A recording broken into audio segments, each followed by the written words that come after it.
the invisible connection, why avoidants keep circling back to the empath. Have you ever noticed how the person who pulls away the hardest is often the same person who keeps coming back, as if there's a thread between you that no distance can cut? Today, I want to show you why avoidants keep circling back to empaths, because the connection is real, but so is the danger. There's a pattern that plays out in far too many relationships. One person feels deeply, the other feels eventually. The empath loves with presence, patience, and an almost supernatural intuition. They don't just hear someone, they feel them. They see beneath the armor, the sarcasm, the survival mechanisms. And the avoidant, even if they don't admit it, feels that. They feel seen in a way that's rare in their world. So what happens? The avoidant steps closer until it scares them. Closeness feels like exposure. Vulnerability feels like danger. And so they retreat. But what pulls them back? It's the emotional safety the empath radiates. The calm, the curiosity, the acceptance. The avoidant finds in the empath something they don't even know how to name. A sense of being understood without having to perform. Here's the twist. The connection is real, but it's also unbalanced. The empath gives clarity. The avoidant gives confusion. The empath opens. The avoidant shuts down. And yet they return. Not because the empath imagines a bond that isn't there, but because the avoidant feels something they can't get anywhere else, even though they don't yet know how to sustain it. But let's be clear. The goal is not to wait for the avoidant to finally choose you. The goal is to choose yourself enough to stop accepting breadcrumbs. You are not meant to be the emotional home for someone who only visits when they're lonely.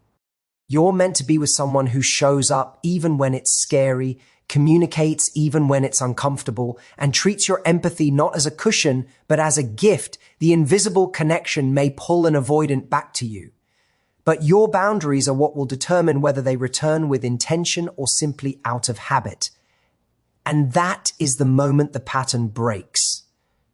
Avoidants return to empaths because the emotional safety an empath provides is something they rarely encounter, and even more rarely know how to handle.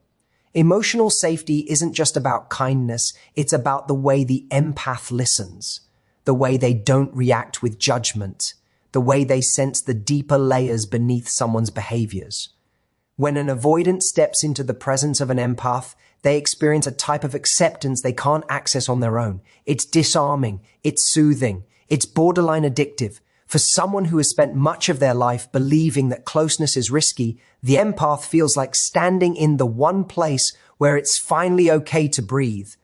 Avoidants often carry a deep fear that their emotions, needs, or wounds will be too much for someone else. They've learned to stay self-contained to avoid disappointment, rejection, or vulnerability. The world has conditioned them to believe that opening up leads to pain. So when they meet an empath, someone who doesn't just hear them but genuinely tunes into their inner world, it creates a sense of relief they didn't know they were missing. They don't have to fight to be understood. They don't have to explain every detail. The empath catches the emotional nuances that others overlook, and this recognition feels like home, even if they resist the idea of having one.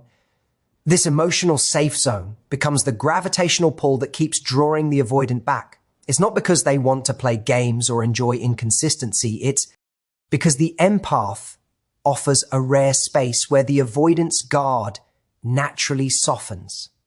With most people, the avoidant feels pressure, expectation, or misunderstanding. With the empath, they feel seen without being pushed and valued without being interrogated. The empath's presence lowers the avoidant's emotional defenses in a way that feels effortless, and this makes the connection hard to walk away from completely. The empath has a way of asking questions that invite honesty without intrusion. Their tone, their timing, their intuition all signal to the avoidant, you don't have to hide here. When the avoidant shares something vulnerable, even in small doses, the empath responds with calm curiosity instead of alarm. This teaches the avoidant, sometimes subconsciously, that not every emotional reveal leads to chaos. It's a healing experience, disguised as a conversation. And once someone experiences that kind of emotional ease, it becomes very difficult to forget. But there's another layer to this dynamic. Avoidants often struggle with self-trust. They're not just afraid of others, they're afraid of their own feelings. They suppress needs because they fear what will happen if they acknowledge them. Yet around an empath, what they feel rises to the surface more naturally. They find themselves wanting closeness even as they fear it. They find themselves opening up even as they prepare to retreat.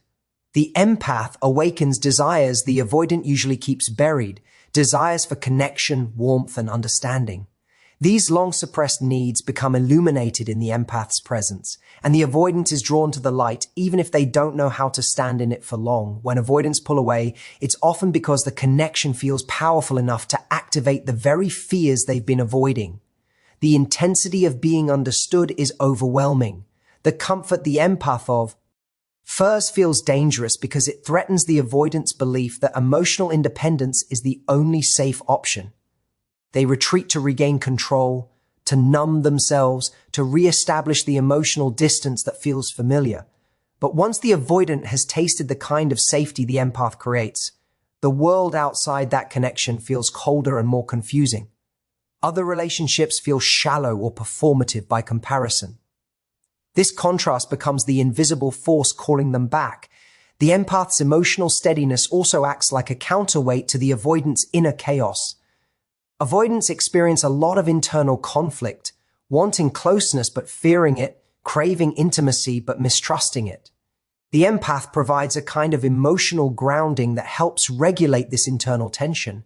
The avoidant feels calmer, clearer, and more balanced in the empath's presence. It's not something they can articulate, but it's something they feel deeply, and humans always return to the places where they feel most like themselves.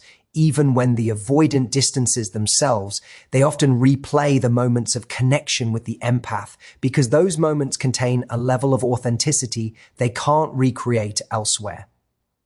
They remember how the empath made them feel.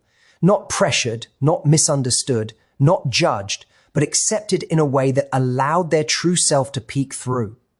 This memory softens the walls they worked so hard to rebuild. And when life becomes stressful, lonely, or emotionally demanding, the avoidant instinctively gravitates back to the one person who made emotional closeness feel less threatening and more natural. In the end, avoidants return because the empath offers what they've secretly longed for, yet never believed they could have. A space where their vulnerability isn't a liability but a bridge, where their emotions aren't weaknesses but windows, where they're praise. NCE isn't something they must protect, but something they can finally share. The connection between an avoidant and an empath is undeniably real, but what makes it so complex, and at times painful, is how profoundly unbalanced it can become. The empath enters the relationship offering emotional clarity, consistency, and openness. They communicate honestly, they lean in, they want to understand and be understood. Their emotional world flows like a steady current. The avoidant, on the other hand, brings a rhythm that is unpredictable. They open in brief, meaningful flashes and then close just as quickly. They move forward and backward in a pattern that can leave the empath questioning their own worth or doubting the validity of the bond itself. Yet the reason the connection feels so strong is precisely because it is real. The reason it feels exhausting is because it is uneven. Empaths naturally build emotional bridges. They connect deeply and intuitively, often picking up on subtleties most people overlook. When an avoidant appears distant or withdrawn, the empath instinctively reaches across the gap, offering reassurance, comfort, or understanding. This can create the illusion that the relationship is stable because the empath keeps smoothing out the rough edges, maintaining the emotional connection almost single-handedly. For a while, this works. The avoidant feels held without having to stretch too far. They enjoy closeness without being required to fully participate in it. But this dynamic comes at a cost. The empath becomes the emotional anchor while the avoidant becomes the one who drifts, relying on the empath's ability to feel secure without providing the same in return. This imbalance isn't born from malice. Avoidants aren't withholding affection to punish or manipulate. Their emotional inconsistency comes from fear of losing independence, fear of being consumed by someone else's needs, fear of not being enough. They often don't know how to stay close without feeling overwhelmed, So they retreat, sometimes even from a connection they value deeply. The empath interprets this retreat as confusion or mixed signals because from their perspective, closeness is a natural part of connection. It doesn't threaten them, it nourishes them. They can't inherently understand why something so warm and genuine could cause someone to pull back. The unbalanced nature of this dynamic becomes even clearer in communication. Empaths tend to articulate their feelings openly. They say what they need, what they fear, what they hope for. They want transparency because it helps them feel safe. Avoidants often communicate with silence, subtlety, or withdrawal. They may feel emotions strongly but struggle to put them into words. If they can't articulate their needs, they assume it's safer to not have any. The empath fills in the gaps, trying to interpret the unspoken cues and emotional shadows. They become the translator for the entire relationship, deciphering what the avoidant cannot or will not say. This mental and emotional labor intensifies the imbalance, even though both people are acting from their own emotional wiring. Where the imbalance becomes most evident is in how each person handles conflict or emotional discomfort. The empath tries to talk it through, process, and reconnect. They step toward the relationship. The avoidant steps away, not because they don't care, but because closeness during conflict triggers their deepest fears of entanglement or emotional exposure. The empath perceives distance as danger. The avoidant perceives closeness as danger. These opposing instincts create a push and pull dynamic that neither person intended but both end up trapped in.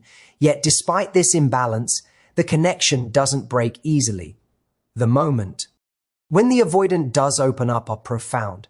When they share a piece of themselves they usually guard, the empath feels validated in their belief that the connection is meaningful. These moments are rare but powerful, and they reinforce the empath's desire to stay. For the avoidant, these moments also hold great significance, so much so that they can be both comforting and terrifying. They feel seen in a way that challenges their self-protective patterns. This emotional intensity makes them retreat again, creating the cycle of closeness and distance that defines the imbalance.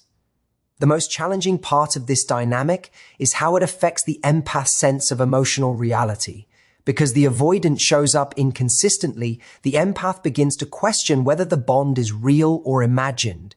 They wonder if they're investing in potential rather than reality. They wonder if they're asking too much or giving too much. Meanwhile, the avoidant often assumes that because the empath keeps showing up, the relationship is stable, even if they contribute little in moments of emotional need. It's a silent misunderstanding that reinforces the uneven distribution of emotional labor. What deepens the imbalance is that empaths often have a high tolerance for emotional discomfort. They can sit with uncertainty longer than most. They can withstand periods of emotional distance because they feel so strongly about the connection and the person. Avoidants, meanwhile, often have a low threshold for emotional intensity, causing them to shut down before the empath even realizes there's a problem. The empath ends up stretching to meet the avoidant's comfort zone, while the avoidant rarely stretches to meet the empath's. This creates an emotional landscape where one person is always bending and the other is always bracing. Even so, the connection persists. It persists because both people feel so mething genuine. The avoidant feels safer with the empath than with anyone else. The empath sees a depth in the avoidant they believe is worth understanding. But genuine connection does not automatically create balance. It does not guarantee equal emotional effort. And it does not remove the fear that shapes the avoidant's behavior. The bond remains powerful, but its unevenness shapes the entire experience. The empath experiences the relationship as a dance of hope and patience. The avoidant experiences it as a dance of desire and fear. And the intensity between them is sustained not by symmetry, but by a real connection that shows up in uneven, unpredictable waves. Avoidant behavior is often misunderstood, but it is rarely about indifference.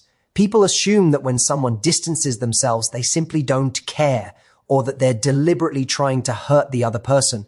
In reality, avoidants are driven by fear, not apathy. Fear governs almost every choice they make in relationships, and it manifests as distancing, withdrawal, or inconsistency. This fear isn't always conscious and it doesn't make their actions any less impactful, but understanding it is crucial to making sense of why they behave the way they do. Avoidants pull away not because the connection is unimportant, they often care deeply, but because intimacy, vulnerability, and emotional exposure trigger a level of anxiety they haven't learned to manage. The very things that empaths crave most, closeness, communication, consistency, are precisely the things that activate the avoidant's internal alarm system. For avoidants, fear is rooted in the belief that closeness equates to loss of control. From an early age, they may have learned that expressing needs, depending on others, or showing vulnerability leads to disappointment, rejection, or even emotional harm. As a result, they become experts at self-containment. They regulate their emotions internally, sometimes to the point of detachment.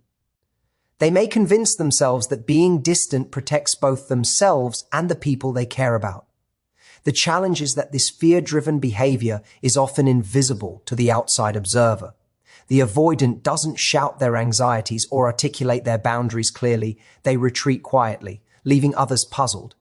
Empaths, in particular, are likely to misinterpret this as lack of interest because empaths measure love by engagement, presence, and emotional reciprocity. Another dimension of avoidant fear is the terror of being overwhelmed. Emotions, both their own and others, can feel too intense. When an empath leans in, asking questions, offering support, or expressing feelings openly, the avoidant experiences the situation as high stakes. Their nervous system interprets the connection as something that could consume them or force them to confront vulnerabilities they're not ready to face. Pulling back becomes a survival mechanism, a way to regain control, and a way to reduce the perceived emotional threat. This isn't rejection, it's self-preservation. Avoidants often convince themselves that by stepping away, they are protecting the relationship from potential harm, even if in practice it creates pain for the empath. Fear also explains why avoidants often return. They leave because intimacy feels threatening, but absence creates longing. In their distance, they realize that connection with an empath provides something rare, safety, understanding, and acceptance without judgment. When the world feels chaotic or cold, the empath's presence feels stabilizing. The avoidance fear hasn't disappeared. They may still worry about vulnerability, but the pull of emotional security outweighs the perceived risk of closeness. This is why avoidants oscillate between retreat and retu. RN. Fear drives them away, but desire for authentic connection draws them back. The cycle is confusing for the empath, but it is rooted entirely in the avoidant's internal struggle with fear. Avoidance fear often makes them hyper-aware of potential loss or rejection. They monitor interactions, emotions, and signals for signs of threat, sometimes overanalyzing simple behaviors as evidence of impending abandonment. This hypervigilance may seem controlling or cold, but it is their attempt to protect themselves. Every time the empath reaches out, expresses love, or even shares an emotional need, the avoidant may unconsciously evaluate whether they are being pulled in too far. If the emotional intensity feels like it exceeds their capacity, they step back, sometimes abruptly. Their actions are not a reflection of how much they care, but a reflection of how much fear controls their perception of intimacy. The avoidance fear also makes it difficult for them to communicate about feelings openly. Unlike empaths, who process emotions by sharing them, avoidants process internally, often withdrawing into thought or distraction. This self-protection strategy can create misunderstandings, as the empath interprets silence or withdrawal as rejection. Avoidants may not even recognize the emotional pain they're causing. Their fear prevents them from engaging fully, even when they want to, and their retreat is an unconscious attempt to manage that fear. Even when avoidants are deeply drawn to the empath, fear complicates the relationship.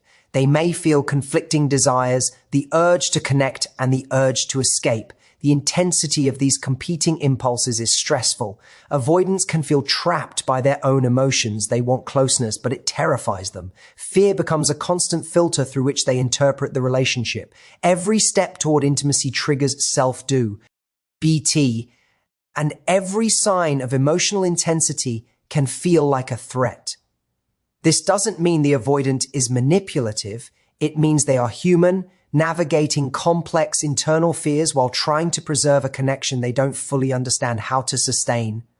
Understanding that avoidants are driven by fear, not indifference, changes the perspective entirely. It reframes their withdrawal as a signal of internal struggle rather than a reflection of the empath's worth. Empaths can then approach the pattern with compassion rather than resentment. Recognizing that the avoidance behavior stems from fear allows empaths to set boundaries, maintain clarity, and respond intentionally instead of reacting out of hurt or confusion. Fear drives avoidance, but it also explains why the connection persists. Despite their anxiety, they cannot ignore the rare safety and understanding they experience with an empath, and that is why they keep circling back even when they pull away. Empaths must prioritize boundaries over potential, because without clear limits, the dynamic with an avoidant can become emotionally exhausting, confusing, and ultimately damaging. The empath naturally wants to nurture, to understand, to accommodate, and to offer reassurance, and these qualities are deeply admirable, but when they're extended without boundaries, they can unintentionally enable the avoidance cycle of retreat and return. The empath may hope that consistency, patience, and emotional generosity will encourage the avoidant to open fully, to commit more deeply, or to finally meet them halfway. While this hope is understandable, it often comes at the expense of the empath's own emotional well-being. The pattern of giving more than they receive can lead to frustration, resentment, and a sense of invisibility, even in the presence of genuine connection. Setting boundaries does not mean withdrawing love or ABA. Condoning care, it means establishing the conditions for a relationship that is mutually sustainable and emotionally healthy. Boundaries create clarity in an otherwise unpredictable dynamic. Avoidants are often inconsistent, not because they want to hurt anyone, but because intimacy triggers their fear. They may pull away suddenly, become emotionally unavailable, or fluctuate between engagement and detachment. Empaths, with their deep sensitivity and desire to understand, may respond by pursuing, accommodating, or over-explaining themselves in an effort to restore closeness. This can unintentionally reinforce the avoidance behavior. The more the empath stretches to meet the avoidance fluctuating presence, the more the avoidant can retreat without consequences. Boundaries act as a stabilizing force in this emotional seesaw. By clearly communicating what is acceptable, what is not, and what the empath needs to feel safe and respected, the empath creates a framework that encourages accountability without compromising their own integrity. Boundaries also protect the empath's sense of self. One of the challenges in an avoidant empath dynamic is that empaths can lose sight of their own needs while trying to accommodate someone who struggles to show up consistently. Empaths are naturally attuned to others' emotions and often take responsibility for regulating the emotional environment. Without boundaries, they may sacrifice their own emotional health in an attempt to maintain the connection. Over time, this can lead to emotional depletion, self-doubt, and a diminished sense of identity. By setting limits, the empath reinforces their own value and reminds themselves, and the avoidant, that their time, energy, and emotional labor are finite and deserving of respect. Boundaries also provide a blueprint for what is considered healthy engagement. Many avoidants respond better to STR, structure, and clarity than to vague expectations or emotional pleading. When an empath communicates boundaries clearly, they signal what kind of connection is acceptable and what will not be tolerated. For example, an empath might decide they need timely communication, honesty about feelings, or consistency in effort to continue investing in the relationship. These boundaries are not punitive. They are a way to define a standard for mutual care. Avoidants may initially resist or struggle with these boundaries because they feel limiting, but consistent boundaries also help them navigate the relationship with more awareness and intentionality. Boundaries can guide the avoidant toward more responsible and emotionally engaged behavior, rather than relying on the empath to manage the emotional labor for both of them. Empaths often fear that setting boundaries will push the avoidant away permanently. This fear is understandable because avoidants are prone to distance and confrontation can feel threatening to them. However, without boundaries, the empath risks reinforcing a cycle of inconsistency and emotional instability. Boundaries are not designed to drive someone away. They are designed to filter the relationship so that only interactions aligned with mutual respect, care, and effort are maintained. When the avoidant respects the boundary, it indicates a willingness to engage more consciously. When they do not, it provides the empath with critical information about whether the connection is sustainable, preventing prolonged investment in a dynamic that may never provide the reciprocity the empath deserves. Another important function of boundaries is that they allow the empath to maintain emotional equilibrium. Avoidants often trigger feelings of uncertainty, rejection, or anxiety simply by being themselves. Their pull-away tendencies can activate the empath's fears and insecurities. Without boundaries, the empath may find themselves in a constant state of hypervigilance, trying to anticipate the avoidant's moves or feeling responsible for managing the avoidant's discomfort. Boundaries create a buffer that allows the empath to maintain emotional stability. They provide space to process feelings independently rather than being swept into the avoidant's reactive patterns. This space fosters self-awareness and emotional resilience, enabling the empath to engage from a position of strength rather than desperation. Boundaries also reinforce the principle of respect and reciprocity. A healthy relationship is not just about presence, it is about consistent effort and accountability. Empaths naturally give, but when giving becomes one-sided, it creates imbalance. By establishing boundaries, empaths communicate that their time, energy, and emotional investment are valuable. They are not suggesting that the avoidant must meet them in every single moment, but they are demanding that the relationship does not rely solely on the empath's adaptability. Boundaries signal that the relationship is a shared responsibility and that emotional safety and mutual effort are non-negotiable. Finally, boundaries serve as a guide for self-preservation and growth. An empath's compassion is a gift, but it must be directed wisely. Without boundaries, the empath risks reinforcing patterns that do not serve their long-term emotional health or personal growth. Boundaries help the empath maintain dignity and self-respect, teaching them to invest in connections that nurture rather than drain. They allow the empath to evaluate the avoidance behavior with clarity, discerning whether the relationship has potential for balance or whether it is a recurring pattern of inconsistency. By prioritizing boundaries over the hope of potential, the empath protects themselves from the cumulative stress of unmet expectations, emotional roller coasters, and the often cyclical nature of avoidant behavior.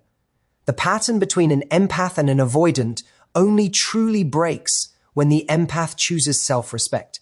This choice is not about punishing the avoidant or withdrawing love. It is about prioritizing their own emotional health and establishing a standard for what is acceptable. Empaths are naturally drawn to connection, understanding, and emotional depth, which can make it difficult to step back when someone they care about is inconsistent. They often hope that patience, compassion, and unwavering support will eventually coax the avoidant into showing up fully. While this hope is understandable, it can keep them trapped in a cycle of uncertainty, confusion, and emotional imbalance. Choosing self-respect means recognizing that their worth is not contingent upon someone else's ability or willingness to meet them halfway. It is the act of putting themselves first in a dynamic that has historically demanded they bend, compromise, and absorb inconsistency. When an empath prioritizes self-respect, they create boundaries that reinforce their value. They understand that their time, energy, and emotional labor are finite resources, and they refuse to invest them where reciprocity does not exist. This doesn't mean they stop caring about the avoidant, but it means they refuse to let the avoidant's fear-driven patterns dictate their emotional stability. For instance, instead of chasing after someone who has pulled away, the empath may choose to pause, reflect, and communicate clearly what they need. They may decide that repeated disappearances, mixed signals, or emotional withdrawal are no longer acceptable. This act of self-respect signals to the avoidant that while the connection is valued, it is not a space where the empath's worth can be questioned or minimized. It redefines the power balance in the relationship, emphasizing mutual accountability rather than unilateral accommodation. Choosing self-respect also helps the empath break the cycle of emotional overextension. In many relationships with avoidance, empaths end up doing the majority of emotional work. They decipher unspoken signals, absorb the stress of unpredictability, and compensate for the avoidant's fear-driven withdrawal. Over time, this imbalance can erode the empath's self-esteem, leaving them feeling drained, anxious, or undervalued. By choosing self-respect, the empath steps out of the role of caretaker or emotional translator and asserts their right to receive clarity, consistency, and emotional reciprocity. This choice allows them to engage in the relationship from a position of strength and authenticity rather than desperation, creating healthier patterns and reducing the emotional toll of the avoidance behavior. Self-respect also enables the empath to observe the avoidance behavior with clarity rather than through a lens of hope or attachment. When empaths are caught up in the desire to fix, understand, or maintain connection at all costs, they often overlook patterns of inconsistency, withdrawal, or avoidance. By prioritizing self-respect, they allow themselves to notice these patterns without minimizing or rationalizing them. This clarity is crucial because it allows the empath to make conscious decisions about whether the connection has long-term potential or whether it is likely to repeat harmful cycles. It gives them the power to act rather than react to the avoidant behavior, creating a more balanced emotional landscape.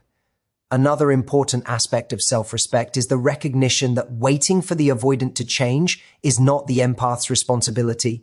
Avoidance may or may not grow into the capacity for emotional consistency, but the empath cannot stake their own well-being on that uncertainty.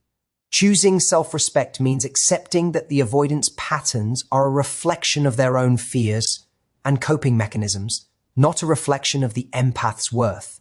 It is the understanding that love is not just about endurance or sacrifice. It is about mutual effort, trust, and care. When the empath holds themselves to this standard, they protect themselves from being trapped in cycles that offer emotional highs followed by confusing withdrawals, ensuring that their energy is directed toward relationships that honor them. Self-respect also transforms the way empaths respond to the avoidance return. Avoidants often come back after periods of distance, drawn to the emotional safety, understanding, and acceptance that empaths provide. If the empath has not established boundaries or chosen self-respect, they may respond by immediately accommodating, excusing, or reinvesting without pause, which reinforces the pattern of inconsistent behavior. When self-respect is prioritized, the empath can engage with the avoidant from a place of intention rather than compulsion. They can assess whether the avoidance return aligns with the empath's standards for respect and consistency, and they can decide whether to engage, slow down, or step back. This measured response breaks the automatic cycle of chase and retreat, creating space for genuine accountability or the realization that the avoidant may not be capable of sustained connection. Finally, choosing self-respect fosters personal empowerment and emotional resilience. Empaths often tie their sense of value to the health of the relationship, but by establishing self-respect, they internalize the understanding that their worth is inherent and independent of the avoidance behavior. This empowers them to make decisions that honor themselves, whether that means asserting boundaries, seeking mutual effort, or ultimately walking away if the relationship cannot meet their needs. In doing so, the empath breaks the pattern not by forcing the avoidant to change, but by refusing to tolerate repeated cycles of inconsistency, emotional withdrawal, or ambivalence.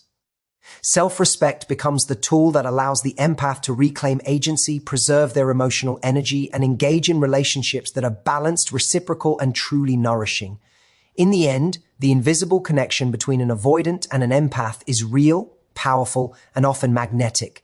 It draws people together in ways that feel beyond explanation. But what makes it sustainable or allows it to break free from harmful cycles is the empath's ability to recognize the dynamics at play and to act from a place of clarity, self-respect, and emotional awareness. The avoidant may circle back again and again, but it is your boundaries, your standards, and your commitment to yourself that determine whether the relationship uplifts you or drains you. Choosing yourself is not selfish. It is the foundation for any connection that is genuine, healthy, and mutually fulfilling. Thank you all for giving your time and attention today. I hope this insight into the invisible connection sheds light on the patterns that may have left you questioning, hoping, or overextending yourself. Remember, understanding the dynamics is just the first step. Honoring your own worth and protecting your heart is what transforms understanding into empowerment. Thank you for listening, for reflecting, and for allowing yourself to step into clarity and self-respect. Wishing you courage, compassion for yourself and others, and the kind of connection that truly nourishes your heart.